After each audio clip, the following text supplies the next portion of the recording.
spring is the optimal time to divide most perennials. You know, they get thick, they start to come up, you see those buds, they're a lot more than there were last spring. And before they really get growing, it's time to dig them up. I want to show you a couple of tools that'll really help you with that job. First is a spading fork. This is not a shovel. You can see it's got these slots and these kind of blunted tines. This is ideal for digging up perennials with big thick root clumps without slicing all the roots off and doing a lot of damage. Don't use a shovel, use a spading fork. Nice, heavy, short, easy to use, makes the job very simple. You can buy it anywhere, any hardware store or home improvement center. I live by mine. You can see it's pretty beat up. This is my own personal one. Another thing you're going to need when you divide perennials is a good knife, and this is my own old beat-up knife that I've used for years. It's sharpened, but just a good pocket knife is all you need. You're going to probably have to cut some things. If you're doing a great big perennial, you might need a hatchet or an axe. I actually had to divide a hosta one time with an axe because it was so big and thick. I should have divided it a little earlier than I did. And another thing that's really good to have is Super Thrive, which is, ignore the label, it's really busy, but the product is terrific. This is plant vitamins and hormones, if you will, and it helps the plant get over the shock of being cut up and transplanted and really gets it going back and growing again and makes it nice and healthy. And so you can see you don't really need much. The next thing you need is to figure out what you're going to divide. And one of the most common things that needs dividing is daylilies. You can see this one's already got a fair bit of growth on it. Would have been better if I'd done this a couple of weeks ago, but it still won't hurt it. It's not too far along.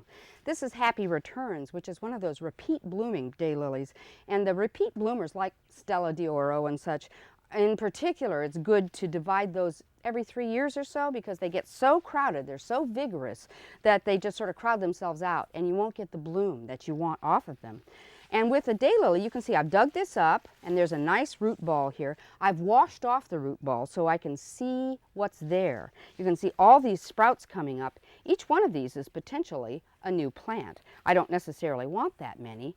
Now what I'm going to do is just let it find its own breaking points. You may lose a few roots here, but you'll get a lot of plants out of a clump like this. Don't be frightened. The plant can take it. Whack. Now I'm going to lose that sprout and that sprout, but there's another plant. It'll divide again. That's what I would plant back in my garden, and that'll bloom this year.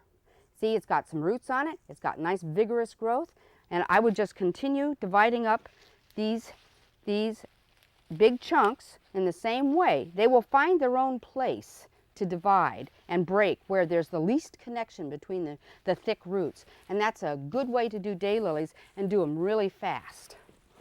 Another thing I want to show you is this grass. Spring is the best time to divide your decorative grasses. This one's in a pot, and I like this in particular because this grass has a really dense, hard, fine root ball, and that's scary. I mean, there's obviously no way this is going to pull apart, so that's where your knife comes in. This is a great little grass, by the way, a native called prairie dropseed, Spirobolus heterolepis, which is a mouthful. But what I start to do with this fibrous, dense root ball is just cut.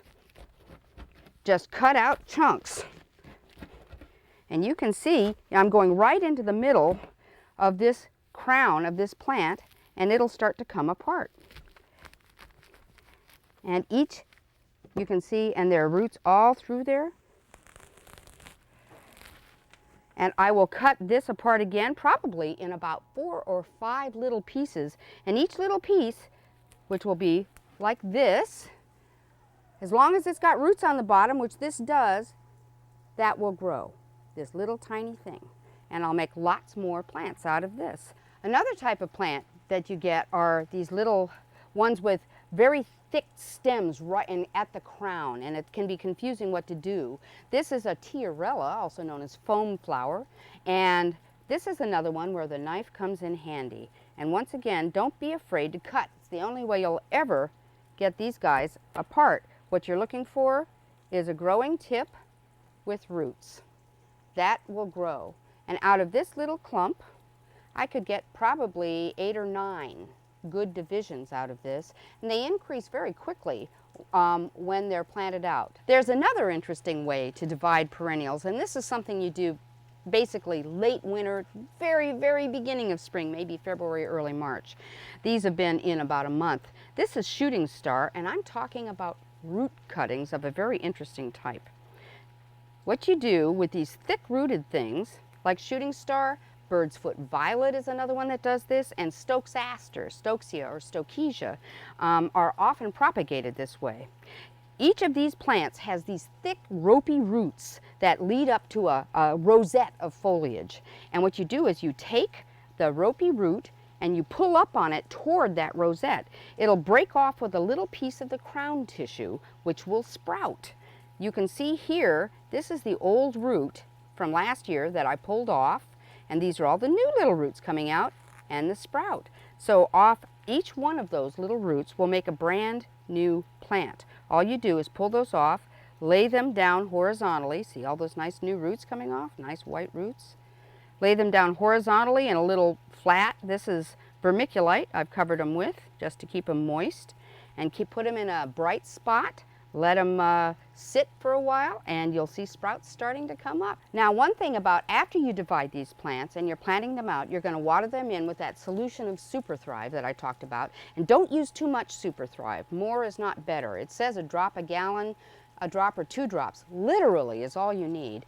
And then it's a good idea if you're planting these right back out in the garden, if they're in a full sun place, which a lot of the grasses and daylilies are, you might want to give them a little shade. Just throw a little something over them, an old window screen on legs or something, just until they start growing vigorously again, and be sure you keep them moist. Don't let them get too dry.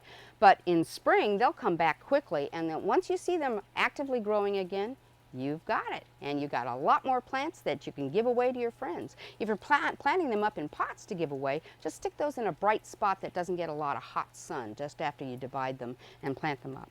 And you'll be good to go.